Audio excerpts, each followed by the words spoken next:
He's running an IL-legal garage party. Arrest him now! Veronica Hartwell, our tyrannical HOA president, shrieked at 7 cops she'd called, her face purple with rage as squad cars surrounded my garage with lights flashing. All because my band, Second Voltage, was quietly practicing Sweet Caroline for this weekend's charity event benefiting the food bank. We weren't even as loud as her 7 a.m. Sunday leaf blower that wakes the whole neighborhood. For 2 years, she'd terrorized everyone, fining kids for basketball, threatening families over paint colors, measuring grass with rulers, all while ignoring her own violations. There she stood in her pristine white outfit, phone recording, smirking like she'd finally won. Danny's drumsticks froze mid-beat. Sophia's bass fell silent. The garage went dead quiet. She had no idea that in exactly 10 minutes when she met the entire precinct, they wouldn't be there to arrest me. And I had 847 days of her 127,050 violations ready. Violations. What would you do if your HOA Karen weaponized police against charity work? Marcus Delacroix, 45, recently divorced electrician who'd moved back to his childhood home 6 months ago after his marriage fell apart. The 1960s ranch house on Maple Street came with painful memories, but also hope. His grandmother's place had always been his sanctuary. What he didn't know was that he was walking into a neighborhood war zone that had been raging for 2 solid years. The house sat on an oversized corner lot with a detached 3-car garage that still smelled like motor oil and forgotten dreams. You know that particular scent, WD-40 mixed with old leather and the ghost of Sunday afternoon projects. His late grandfather had been the neighborhood mechanic back when neighbors actually helped each other instead of measuring each other's grass with rulers. 3 months into his fresh start, Zachary discovered salvation through music. He'd picked up guitar during those lonely 2 a.m. divorce nights when sleep felt impossible, and when neighbor Danny Martinez mentioned he played drums, everything clicked. Add Sophia Bellamy from 2 streets over with her bass guitar, and suddenly, Second Voltage was born, named after Zachary's day job and their collective second chance at happiness. They practiced Saturdays 2 to 5 p.m., playing classic rock covers for local charity events. The garage was acoustically treated with moving blankets Zachary had installed himself, creating a sound barely louder than normal conversation. Definitely quieter than the leaf blower that jolted the entire neighborhood awake every Sunday at 7 a.m. sharp. Those first few weeks felt magical. Neighbors actually stopped by to listen. Mrs. Patterson brought lemonade in mismatched mason jars. Teenage Jake helped carry equipment with the enthusiasm only kids have for anything involving amplifiers. Even the mailman would pause to catch a few bars of Hotel California, his truck idling while Danny's drum beat echoed off garage walls. The smell of summer barbecues mixed with acoustic guitar melodies, creating the kind of community Zachary remembered from childhood. Their first charity gig raised $400 for the food bank. Their second brought in $600. By month 3, folding chairs appeared like magic whenever they opened those garage doors. But Zachary hadn't met the neighborhood's self-appointed dictator yet. Veronica Hartwell, 52, real estate agent and HOA president, had been terrorizing Maple Street residents for 2 solid years. She lived in the largest house on the block, a recent renovation funded by her husband's convenient insurance settlement, and treated the entire neighborhood like her personal fiefdom. Here's where it gets interesting. Veronica's reign of terror read like a suburban horror story. She'd forced out the Johnson family with bogus architectural violations after their teenage son's music was allegedly too loud. She'd fined single mom Lisa Rodriguez $400 for her kids' chalk drawings on their own driveway, artwork that washed away with the next rain. The woman measured grass heights with an actual ruler, photographed every perceived violation with CSI-level dedication, and timed sprinkler usage to the exact minute. That white Mercedes SUV with vanity plate HOA boss had become a symbol of suburban oppression, patrolling streets like a shark hunting for blood in subdivision waters. The first time Zachary saw her in action, he was tuning his guitar in the late afternoon sun. The sharp click of designer heels on asphalt cut through peaceful evening air like gunshots. Her expensive perfume hit him from 30 feet away, chemical and aggressive, nothing like the honeysuckle climbing his grandmother's fence. Her voice carried that particular pitch perfected by years of getting your way through pure volume. 2 months into Zachary's musical resurrection, the inevitable happened. Veronica appeared at his garage door with measuring tape, decibel meter, and the kind of clipboard that meant someone's weekend was about to get ruined. "This commercial activity violates Section 12.3 of Community Standards," she announced without bothering with human pleasantries. Her manicured finger pointed at their modest setup like she was identifying a meth lab. What Zachary didn't realize yet was that the annual community safety fair was scheduled for this exact Saturday. Police, fire department, and city council members would be arriving in just hours. A timing coincidence that would turn Veronica's next move into the spectacular mistake that would end her HOA career forever. Veronica's first move was textbook psychological warfare, death by 1,000 paper cuts. The morning after she'd discovered our garage band practice, Zachary woke up to find 5 separate violation notices tucked under his windshield wipers like parking tickets from hell. Grass height exceeding 3.2 inches, recycling bin placed 6 hours early, garden gnome deemed architecturally inconsistent, vehicle parked 2 inches too close to his own property line, and the crown jewel, unauthorized gathering in his residential garage. Total damage, $375 for one Saturday afternoon of acoustic guitar. Marcus stood in his driveway holding the citations, feeling that familiar burn in his chest that meant someone was about to learn a very expensive lesson. The smell of fresh-cut grass filled the morning air, ironic, considering his grass was apparently a criminal enterprise. Mrs. Patterson's coffee pot gurgled next door, the sound of normalcy in a world gone completely insane. But here's what Veronica didn't understand about electricians. We read blueprints, property surveys, and municipal codes like other people read cereal boxes.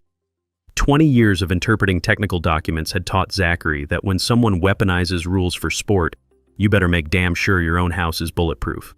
And more importantly, you better check if theirs is.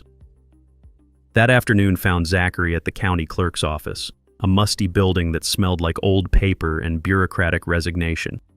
Helen, the tired clerk who'd witnessed every property dispute since Reagan was president, greeted him with a knowing smile. "Let me guess, Veronica Hartwell?" Helen pulled out a file drawer thick with complaints. "Honey, you're not her first victim, but you might be her last if you're smart about this." Buried in those yellowing documents, Zachary discovered something beautiful. His grandfather had built that garage in 1962, and the original HOA covenant from 1987 specifically protected pre-existing mechanical workshops and related activities on his exact lot. Zachary had been reading electrical codes since he was 16. Property law wasn't that different. The grandfathered clause meant every citation Veronica had written was legally worthless. But Zachary wasn't just another angry neighbor with a grudge. While researching his own property, he noticed something that made his electrician's brain light up like a circuit diagram. Veronica's pristine driveway, the one she was so proud of after her insurance-funded renovation, appeared to extend beyond her property line on the survey map. Marcus pulled his measuring tape from his truck, old habits from years of calculating electrical runs. 8.3 inches of concrete sitting on city property. He'd seen enough municipal code violations during permit inspections to know this was a big one. The city doesn't mess around with right-of-way encroachments. Snow plows, emergency vehicles, utility access, all depend on those boundaries being clear. A quick check of the building permits showed the work finished 847 days ago. Municipal code was crystal clear, $150 per day until corrected. Zachary did the math twice, then a third time just to savor it. $127,050 in accumulated fines, plus removal costs, plus the delicious irony of watching someone who weaponized violations get buried under the biggest violation in town history. The next 3 days felt like Christmas morning stretched into a long weekend. Zachary documented everything with his phone camera, the shutter clicks sounding like ammunition being loaded. The concrete was definitely over the line. No question, no argument, no wiggle room for Veronica's usual intimidation tactics. Meanwhile, her harassment campaign intensified. Danny mentioned Veronica had suggested at the grocery store that he find more appropriate musical outlets. Sophia received a formal letter questioning whether her frequent visits violated guest parking restrictions. Classic bully behavior. Isolate the target by terrorizing their support system.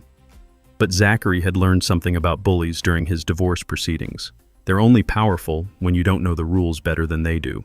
On Thursday evening, he filed his formal appeal with the HOA board, citing grandfathered status and requesting a public hearing.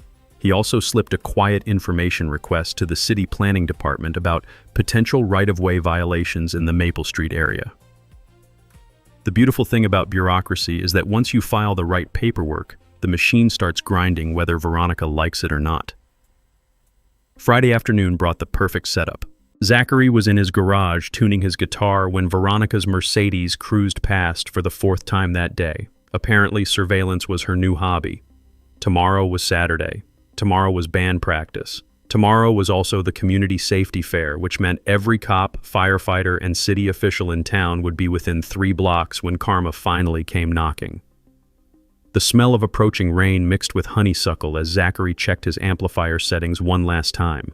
Storm clouds were gathering on multiple fronts, and Veronica had no idea she was standing in the worst possible place when lightning was about to strike. Veronica's second assault came with the precision of someone who'd clearly perfected this routine on previous victims.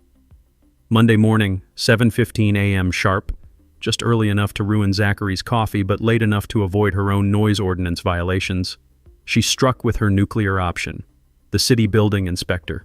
Marcus opened his garage to find a tired-looking man in a hard hat standing next to Veronica, who was practically bouncing on her designer heels with excitement. She'd managed to summon Carl Brennan, a 30-year veteran inspector whose weathered face suggested he'd rather be investigating actual problems instead of suburban drama.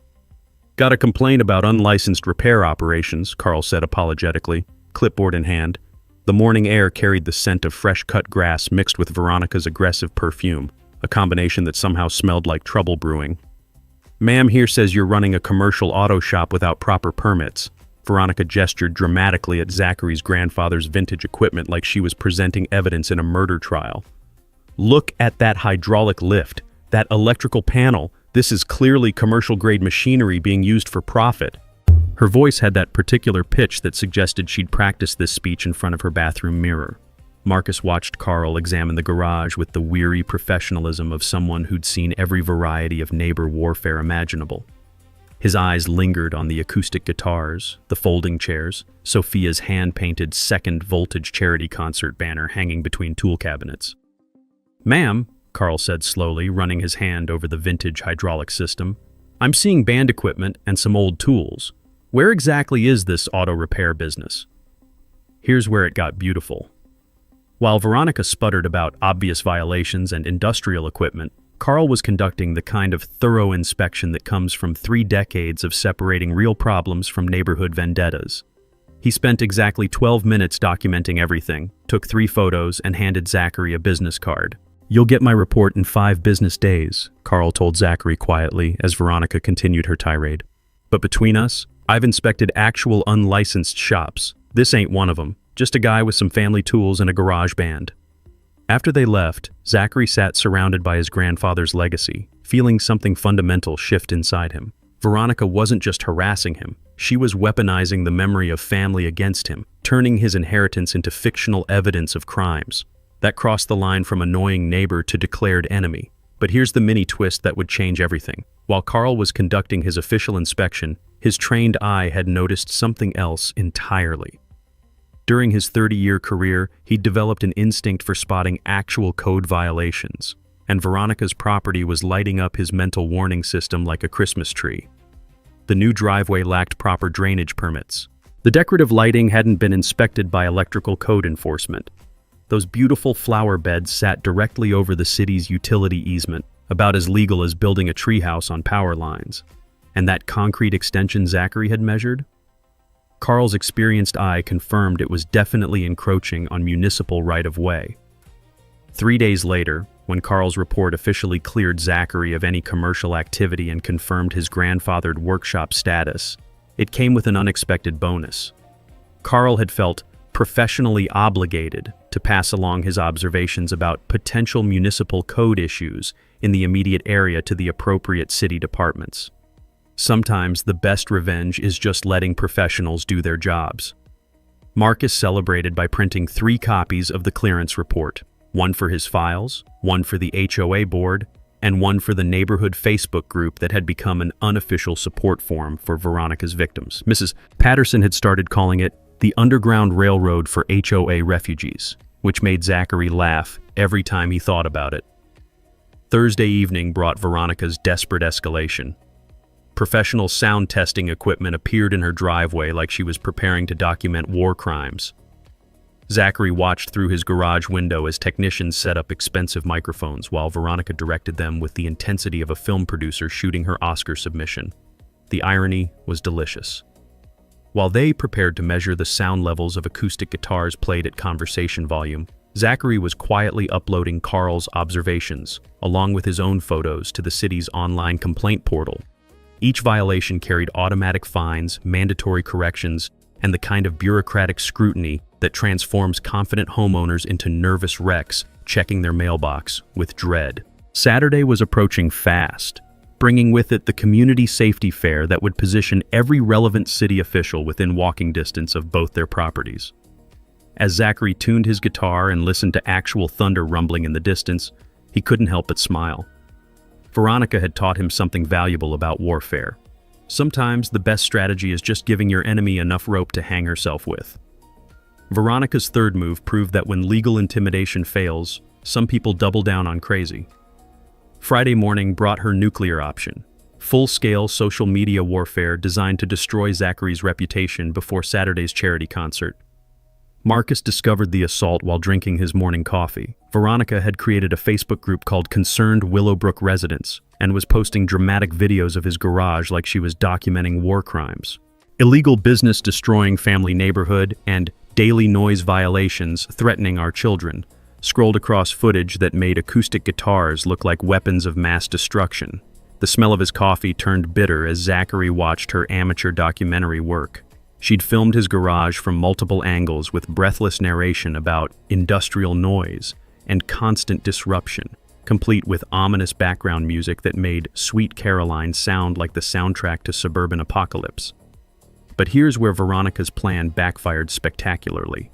Within 2 hours, her own Facebook group had been completely hijacked by the very neighbors she was trying to rally. Mrs. Patterson led the counterattack with a video testimonial that went viral faster than cat memes.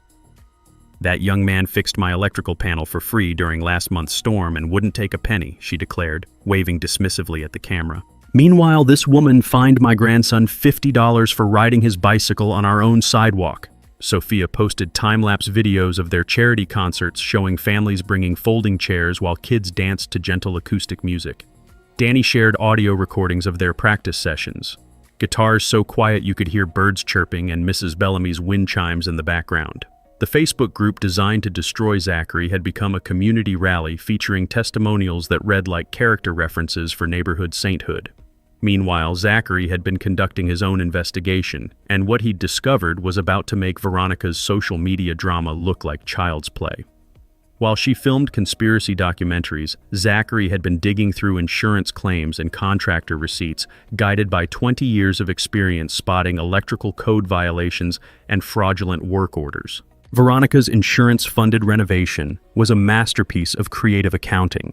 The claim listed $89,000 in storm damage, but actual contractor receipts showed $51,000 in legitimate work. The missing $38,000 had been allocated to mysterious landscaping and drainage improvements that existed only on paper. Marcus had encountered insurance fraud during his apprenticeship when a contractor tried billing phantom electrical work. Insurance companies investigate discrepancies like bloodhounds following a scent trail, and $38,000 worth of fictional landscaping would trigger the kind of investigation that ruins careers and sometimes involves handcuffs. But the mini twist that sealed Veronica's fate came from the most unexpected source, her own property maintenance records. While researching municipal permits, Zachary discovered that Veronica had filed complaints about her neighbor's landscaping, affecting drainage on her property. The irony was beautiful. She'd officially documented that her expensive drainage improvements weren't working, essentially admitting that the $38,000 insurance claim was either incompetent or fraudulent. Wednesday brought the sound of Veronica's world cracking apart. Zachary heard her screaming phone conversation through his open garage door, something about lawyers and frivolous city harassment and illegal investigations. The city had responded to multiple citizen complaints with the kind of thorough investigation that transforms confident homeowners into people who jump every time the doorbell rings. Thursday evening delivered the perfect preview of Saturday's chaos. Veronica had escalated to hiring private security to monitor Zachary's illegal activities, because apparently acoustic guitars now required armed surveillance. The guard, a tired-looking guy in an ill-fitting uniform, sat in his car outside Zachary's house with all the enthusiasm of someone being paid minimum wage to watch paint dry. Marcus waved cheerfully while carrying his guitar case, earning a confused wave back. The poor guy had no idea he was documenting charity work for hungry families. The irony was so thick it was practically edible. Veronica was spending more money on surveillance than Second Voltage had raised for the food bank. But Zachary's masterstroke was already in motion. While Veronica hired private investigators to watch him practice amazing grace, Zachary had filed his comprehensive complaint with city code enforcement. The complaint included photos, measurements, permit discrepancies, and insurance documentation that would be processed first thing Saturday morning. Perfect timing for the community safety fair. As Zachary checked his guitar tuning one final time, he could smell rain approaching on the evening breeze. The air felt electric with more than just approaching storms. Tomorrow would bring the convergence of every city official within 3 blocks of both their properties, and Veronica had systematically destroyed any credibility she might have had with her social media meltdown. The war had escalated beyond anything she could control, and Zachary held all the cards she didn't even know were in play. Saturday morning arrived with the kind of crisp autumn air that promised either triumph or disaster, and Zachary wasn't sure which side of that equation he'd land on. He was loading his guitar case when Mrs. Patterson appeared at his garage door, clutching her coffee mug and wearing the expression of someone bursting with secrets. "Marcus, honey, you need to know what's happening," she said, glancing around like they were discussing state secrets. "My friend Helen from the county clerk's office called me last night. The city opened 3 separate investigations yesterday, all involving our dear Veronica." The smell of Mrs. Patterson's vanilla coffee mixed with the morning scent of dew on concrete as Zachary set down his guitar case. "What kind of investigations?" "Insurance fraud, for starters."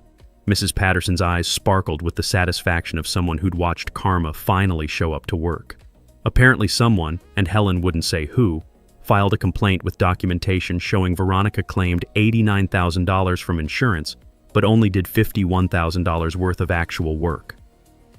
Marcus felt his electrician's brain calculating the implications.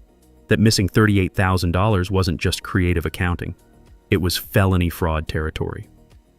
"But wait, there's more," Mrs. Patterson continued, clearly enjoying her role as neighborhood intelligence officer. "The state real estate board got wind that she's been using HOA violations as marketing tools. Every citation she writes creates a 15% property value premium she can advertise to buyers." The pieces clicked together in Zachary's mind like a circuit diagram finally making sense.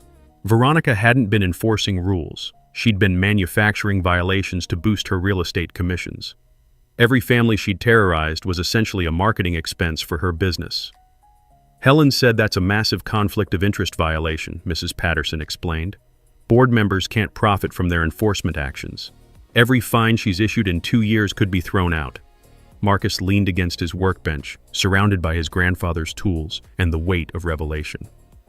Mrs. Patterson's information meant every neighbor Veronica had bullied, Lisa Rodriguez, the Johnson family, probably dozens of others, had been victimized by someone who was literally profiting from their misery. "When does this become public?" Zachary asked. Mrs. Patterson checked her watch with theatrical precision.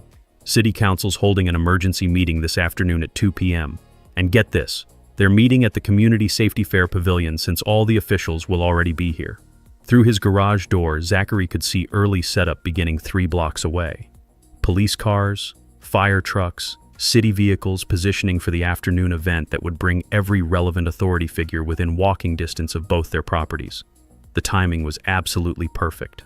While Veronica had been playing social media warrior and hiring private security, the entire municipal system had been quietly building a case that would not only end her HOA dictatorship, but potentially send her to prison. Insurance fraud carried serious jail time. Real estate license violations meant career destruction. And all those illegal citations, every family she'd targeted would have grounds to sue her personally. Marcus thought about chalk drawings being fined $400, about bird feeders becoming violations, about his own garage being treated like a criminal enterprise. The scope of Veronica's systematic abuse was finally coming to light, but Zachary had one more card to play. While the city investigated insurance fraud and the state reviewed real estate violations, he still held documentation of her $127,050 municipal code violation. Perfect timing to add property line encroachment to her growing list of legal problems. As he picked up his guitar case and inhaled the approaching storm clouds, Zachary realized something beautiful. He hadn't just been defending his garage band, he'd accidentally exposed years of neighborhood corruption that was about to collapse in the most public way possible. In 4 hours, justice would be served with an audience of the entire community. Marcus spent the next 2 hours transforming his garage into the nerve center for the most satisfying neighborhood justice operation in Willowbrook Estates history. The smell of fresh coffee mixed with old motor oil as he spread documents across his grandfather's workbench. But this time, he wasn't just organizing evidence, he was setting a trap. The physical setup was crucial. Zachary positioned his sound equipment to face directly toward Veronica's property, ensuring that when the authorities arrived for their investigation, they'd have a perfect view of both his legal garage band setup and her illegal driveway extension. Sometimes the best evidence is what people can see with their own eyes. The beauty of property line violations lies in their brutal simplicity. Either your concrete ends where your property does, or it doesn't. Zachary had learned during electrical inspections that municipal boundaries exist for critical reasons. Snowplows need clearance, emergency vehicles require access, and utility crews must reach underground lines. When homeowners encroach on public right-of-way, they're not just breaking rules, they're creating genuine safety hazards that cities take very seriously. Danny arrived around 10 a.m. carrying his drumsticks and wearing the nervous grin of someone about to watch justice served hot. Mrs. Patterson told my wife about the investigations. Please tell me we're really doing this. Marcus handed him a manila folder thick with documentation. We're doing this, but first, help me set up the visual demonstration. They positioned Zachary's surveying equipment, borrowed from his electrical contractor friend, to mark the exact property boundaries. When city officials arrived, they'd be able to measure Veronica's encroachment in real time. Sophia appeared 20 minutes later, her bass guitar slung over her shoulder and Mrs. Patterson trailing behind like a general assembling her troops. The older woman carried a covered dish that smelled like cinnamon and righteous indignation. "Thought you might need sustenance for the battle," Mrs. Patterson announced, setting down cookies that somehow managed to smell like impending victory. "Besides, I've endured that woman's harassment for 2 years. I'm not missing the finale." The strategy session that followed was part military planning, part group therapy session. Sophia had compiled testimonials from 12 different families Veronica had terrorized, a documented pattern of abuse that would make any city council member uncomfortable. The stories shared a common theme: systematic targeting of working families, elderly residents, and single parents who couldn't afford legal challenges. Danny had researched the Community Safety Fair timeline and confirmed that Police Chief Martinez, Fire Marshal Thompson, and 3 city council members would arrive at 1:30 p.m. for the opening ceremony. Perfect timing for Zachary's presentation during the public comment period. "Here's our ace in the hole," Zachary explained, showing them photos of Veronica's driveway extension. While she's been measuring everyone else's grass with rulers, her own property has been illegally occupying city land for 847 days. The math is simple. $150 daily fine times 847 days equals $127,050 in accumulated violations. Mrs. Patterson's eyes sparkled with anticipation. "And she has no idea?" "She will in about 3 hours," Zachary replied, feeling the satisfaction of someone who'd spent months building an airtight case. Along with the insurance fraud investigation, real estate license review, and conflict of interest charges. The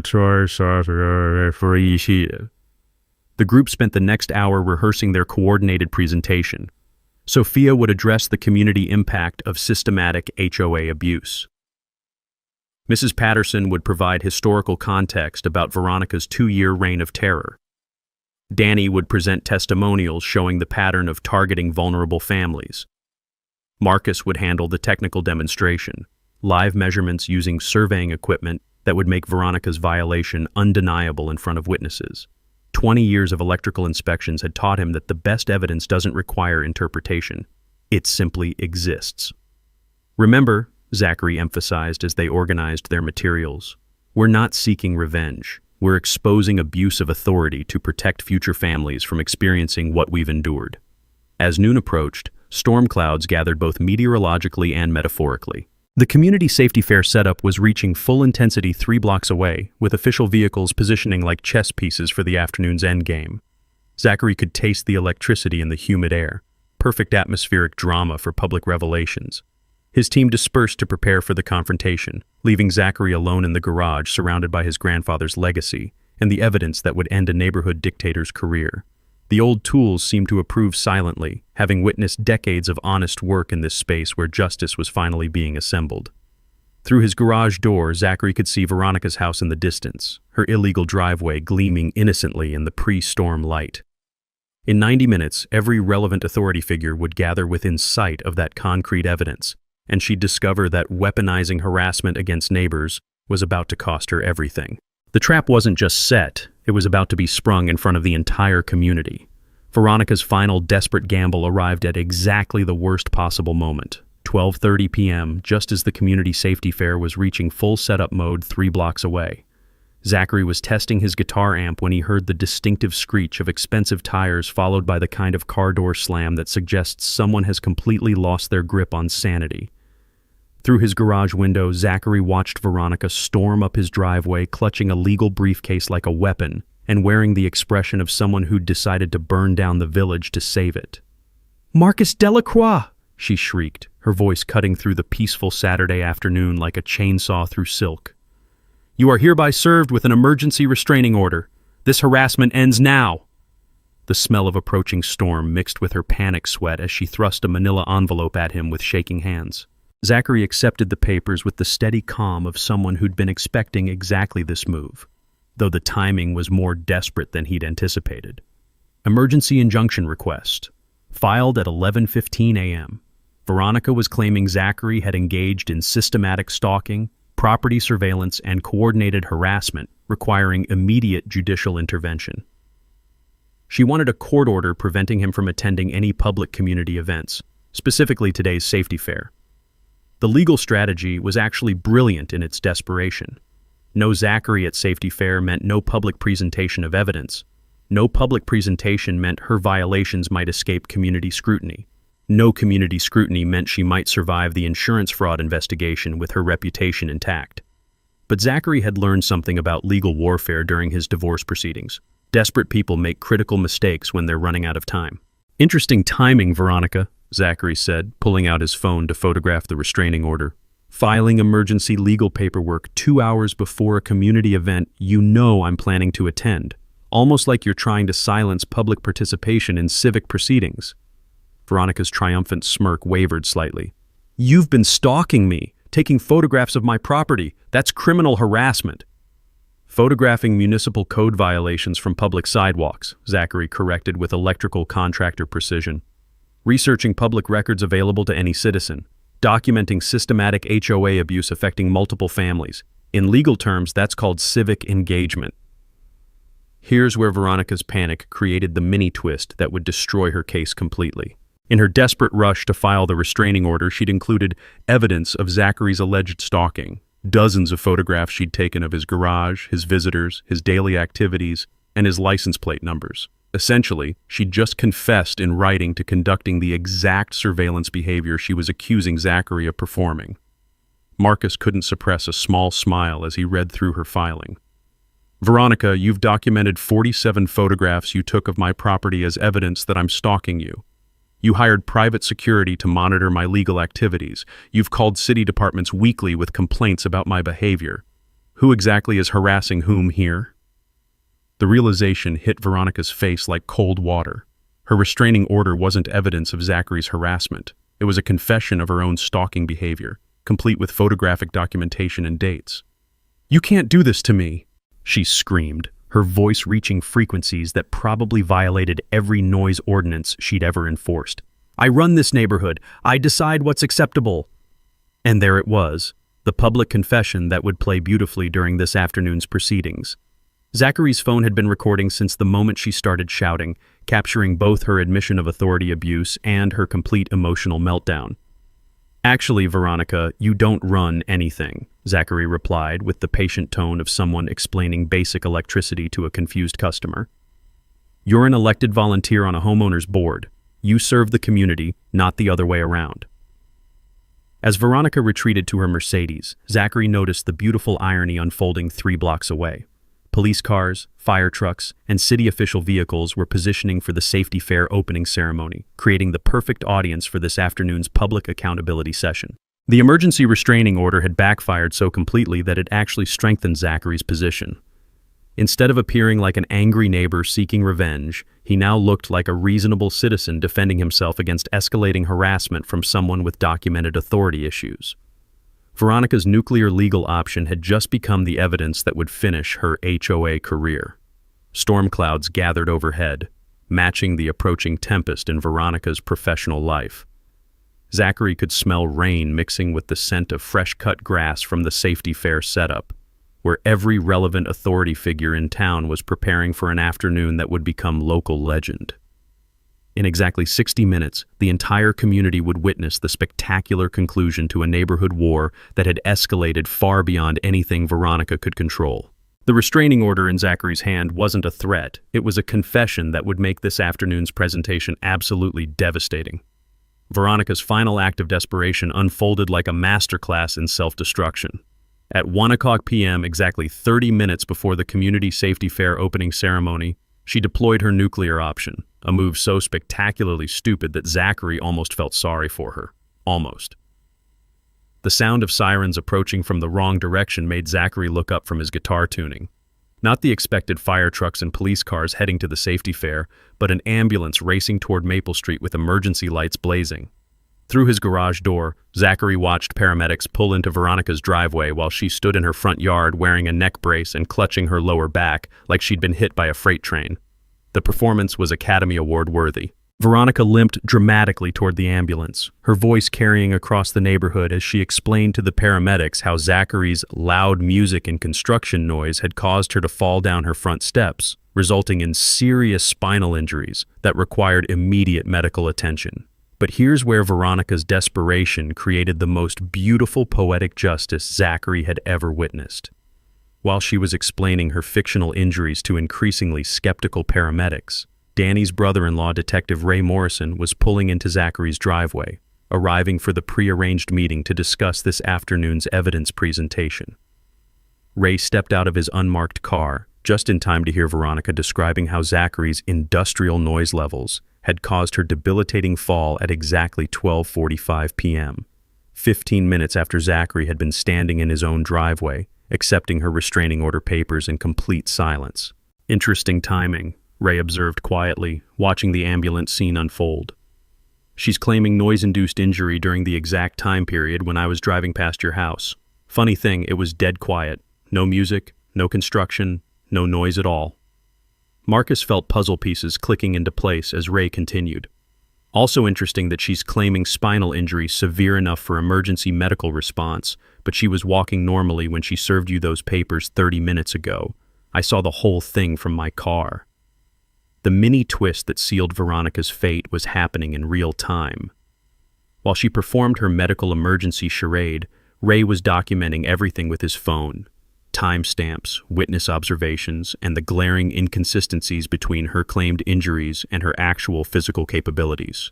"Detective Morrison," Zachary said carefully, "would insurance fraud investigators be interested in someone who files false injury claims after their property insurance fraud gets exposed?"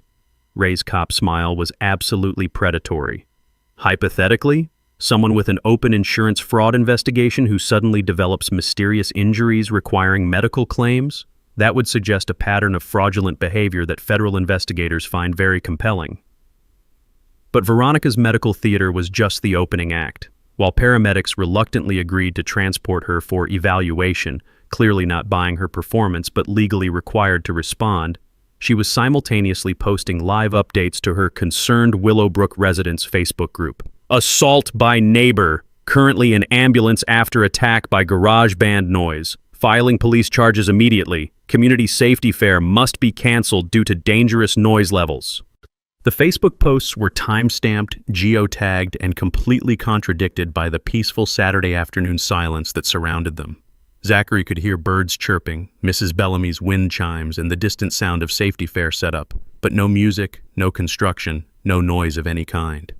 She's creating evidence of her own perjury in real time, Ray observed with professional fascination. These social media posts, combined with the false medical claims, combined with the fraudulent restraining order, she's building a federal case against herself. As the ambulance departed with Veronica still performing her injury pantomime, Zachary noticed something magical happening at the safety fair setup. Word of Veronica's medical emergency and assault accusations had reached the officials preparing for the ceremony, and they were responding with the kind of thorough investigation that suggested someone's credibility was about to be professionally evaluated. Police Chief Martinez arrived 15 minutes early to personally interview witnesses about the alleged assault. Fire Marshal Thompson wanted to discuss the dangerous noise levels that had supposedly caused injury. City council members were asking pointed questions about false emergency reports and their impact on city resources. Veronica's fake medical emergency had accidentally triggered the exact official scrutiny she'd been trying to avoid, bringing every authority figure directly to the scene of her violations 30 minutes ahead of schedule. "Marcus," Ray said, checking his watch, "in 20 minutes, every relevant law enforcement and city official will be gathered within sight of that illegal driveway. And now they're all personally invested in determining whether Veronica is a credible witness or a serial fabulist who wastes public resources." As storm clouds gathered overhead, Zachary plugged in his guitar for one final sound check. The approaching rain seemed appropriate for what was about to become either the most satisfying afternoon in Willowbrook Estates history or the most spectacular public humiliation ever witnessed at a community event. Based on the ambulance disappearing in the distance carrying Veronica's fictional injuries, Zachary was betting on the former. At 1:30 p.m. sharp, the community safety fair opened with the kind of perfect timing that suggested the universe had a sense of dramatic irony. Police Chief Martinez, Fire Marshal Thompson, 3 city council members, and half the neighborhood had gathered in the park pavilion just as the first raindrops began falling, creating the perfect indoor venue for the most explosive public accountability session in suburban history. Marcus walked into the pavilion carrying his guitar case and a folder thick with documentation, surrounded by Danny, Sophia, and Mrs. Patterson, who looked like a grandmother leading a revolution. The smell of fresh rain mixed with barbecue smoke from food vendors as nearly 100 neighbors took seats facing the small stage where officials were setting up microphones. Police Chief Martinez called for order, his voice carrying the authority of someone accustomed to managing difficult situations. "Before we begin our planned safety presentations, we need to address some urgent community concerns that have come to our attention this afternoon." Marcus felt his electrician's steady hands as he approached the microphone, aware that every word would either vindicate 2 years of neighborhood suffering or destroy his own credibility forever. The sound system crackled to life as he began the presentation that would become local legend. "My name is Zachary Delacroix, and I want to talk about what happens when someone weaponizes authority against their neighbors." The pavilion fell silent, except for rain pattering on the roof as Zachary pulled out his measuring tape and photos. 2 hours ago, Veronica Hartwell filed an emergency restraining order claiming I was stalking her. 1 hour ago, she called an ambulance claiming my garage band caused her serious injury. 30 minutes ago, she posted on social media demanding this safety fair be canceled due to dangerous noise levels. Marcus gestured toward the peaceful afternoon around them. "As you can hear, there is no noise. There has been no music today. There was no assault. What there has been is a systematic campaign of harassment against multiple families in our neighborhood." Chief Martinez leaned forward with professional interest. "Mr. Delacroix, you mentioned documentation?" The visual demonstration that followed was pure electrician precision. Zachary unfolded his measuring tape and walked to the pavilion's large windows overlooking Veronica's property. With Chief Martinez and Fire Marshal Thompson watching, he pointed out the exact location of her illegal driveway extension. 847 days ago, Veronica Hartwell completed a renovation that extends her concrete driveway 8.3 inches into city-owned right-of-way. Municipal Code 14.2.7 requires $150 daily fines until corrected. Zachary pulled out his phone calculator. $150 times 847 days equals $127,050 in accumulated violations. The crowd stirred as the implications sank in. Here was someone who'd been terrorizing neighbors over grass height while sitting on the biggest property violation in town history. But Zachary wasn't finished. While measuring everyone else's compliance with rulers, Veronica has been using HOA enforcement statistics to boost her real estate commissions by 15%. Every citation she's written directly benefits her business, a conflict of interest that invalidates 2 years of enforcement actions. City Councilman Rodriguez stood up, his face grave. Mr. Delacroix, are you alleging systematic abuse of municipal authority for personal profit? I'm presenting documented evidence, Zachary replied, handing over his comprehensive folder. Insurance fraud investigation opened yesterday, real estate license review in progress, right-of-way encroachment confirmed by photographic evidence, all while she's filing false police reports and fraudulent injury claims. The mic drop moment came when Mrs. Patterson took the microphone with the righteous fury of someone who'd endured 2 years of tyranny. This woman fined my grandson for riding his bicycle on our own sidewalk. She forced the Johnson family from their home over fictional violations. She's terrorized every working family, elderly resident, and single parent in this neighborhood while profiting from our misery. The pavilion erupted as neighbors began sharing their own stories. Lisa Rodriguez described $400 in fines for her children's chalk drawings. Jake's mother explained how basketball hoops became noise violations. Elderly Mr. Kim shared how bird feeders became unsanitary conditions. Chief Martinez raised his hand for silence. Based on what we've heard today, the city will be conducting comprehensive investigations into all HOA enforcement actions over the past 24 months. We'll also be reviewing emergency response protocols to prevent abuse of city resources. Fire Marshal Thompson added, "The property line violation will be addressed immediately. Right-of-way encroachments affect emergency vehicle access. This is a serious public safety issue." As Zachary returned to his seat, rain began falling harder on the pavilion roof, creating the perfect soundtrack for justice being served. Through the windows, he could see Veronica's house in the distance, her illegal driveway now officially documented as evidence in multiple municipal investigations. The war was over. Veronica had destroyed herself so thoroughly that Zachary almost felt sorry for her. Almost. 6 months later, Zachary stood in his garage tuning his guitar while the sound of children's laughter drifted in from the street. The smell of fresh coffee mixed with the scent of Mrs. Patterson's famous cookies as neighbors gathered for Second Voltage's Saturday afternoon charity concert, now a beloved neighborhood tradition that had raised over $8,400 for the local food bank. Veronica Hartwell's reign of terror had ended with the kind of complete destruction that made Greek tragedies look understated. The emergency restraining order was dismissed within 24 hours, with the judge noting that her own evidence contradicted her claims. The fake injury lawsuit collapsed when security camera footage from 3 different angles showed her walking normally before and after her alleged spinal trauma. The insurance fraud conviction came first, 18 months in federal prison plus $47,000 in restitution for fictitious renovation claims. The real estate license revocation followed, ending her 20-year career in property sales. The HOA conflict of interest charges resulted in every citation she'd issued being declared invalid, triggering an avalanche of lawsuits from families seeking damages for wrongful harassment. But the $127,050 municipal violation was Zachary's personal favorite. The city had demanded immediate removal of her illegal driveway extension, plus accumulated fines, plus legal costs for forcing municipal action. Veronica's pristine concrete monument to suburban oppression was jackhammered into rubble on a Tuesday morning while the entire neighborhood watched from lawn chairs. The house went on the market 3 weeks later, selling for $89,000 below asking price after word spread about the legal troubles. Veronica moved to a small apartment across town where she couldn't measure anyone's grass or fine children for playing basketball. Marcus had transformed the neighborhood in ways that went far beyond ending one woman's dictatorship. The garage band concerts had evolved into monthly community gatherings featuring rotating local musicians, potluck dinners, and fundraising for various causes. Mrs. Patterson organized a neighborhood watch program that focused on helping elderly residents rather than citing violations. Sophia started a community garden where Veronica's surveillance cameras used to monitor property lines.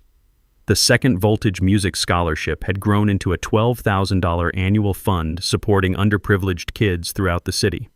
18 students had received instruments and lessons, creating a pipeline of young musicians who regularly performed at community events. Danny had quit his day job to teach drums full-time, turning his passion into a career that served the community. Marcus found personal healing through the experience in ways he hadn't expected. The garage that had once represented his grandfather's legacy now symbolized his own ability to stand up for what was right. The divorce that had driven him back to his childhood home had ultimately led him to discover a community worth fighting for. The legal victory had attracted national attention, with Zachary appearing on 3 different podcasts about HOA reform and neighborhood organizing. The story had inspired similar resistance movements in 12 different states, proving that documented evidence and persistent community organizing could defeat even the most entrenched suburban tyrants. But the real transformation was visible every Saturday afternoon when families gathered in his garage for music, food, and the kind of genuine community that Veronica had tried so hard to destroy. Children who'd been fined for chalk drawings now performed on makeshift stages.